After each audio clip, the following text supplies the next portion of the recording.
Step number 2, invite. Now that you're appropriately inspired, and from time to time go back to that, I would suggest daily to reset your source of inspiration. Now you start doing something.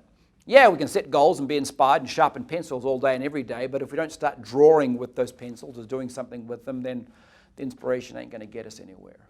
So now it's about inviting. And inviting breaks into 2 sections, covered in more depth than the how we do things around here. But first section is build your list. Most in the industry call that list of who do I know? That's cool. That's cliche. I would suggest you want to reframe that list of, well, who knows me? Now, unless you're Dr. Jekyll and Mr. Hyde, that's the exact same list.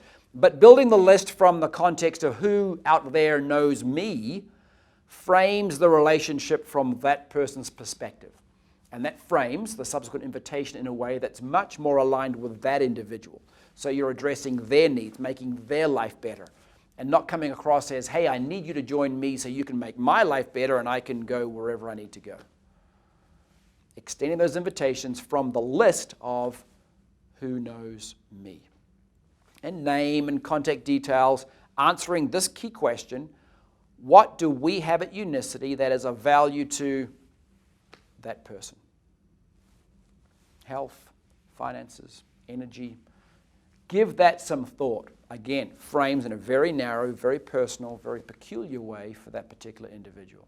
But more details on that and how we do things around here. Second part of this section is, well, how do we extend those invitations? What are the steps? And more importantly, what are the philosophical underpinnings that help frame a good invitation to make you more successful than you'd otherwise be in extending invitations, and more importantly, to improve that success ratio over time? Because you've got a pattern of extending those invitations that you can refer to and spring from and get better at over time because you're just doing it over and over and over. In summary form, those philosophical underpinnings are what I call the 6 C's. I'll drill down on them more later on, but summarily they are: be confident, develop some sort of chemistry, and usually do that by complimenting them. Hey, I was listening to your conversation on X and really was intrigued by that. You're building a chemistry, a camaraderie by developing a compliment. Create curiosity. In other words, without saying these words, generate the mood or the emotion of I have what you want. And you get to that point. Number 4, control yourself.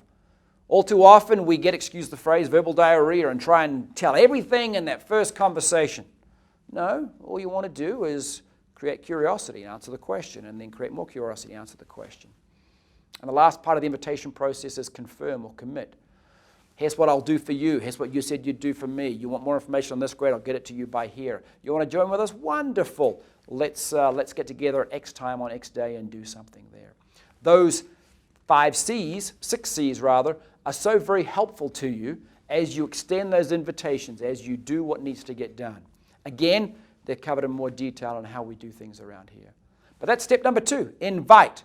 Build the list, the prep work, and then execute on the prep using the 6 C's as a way to deliver those invitations powerfully.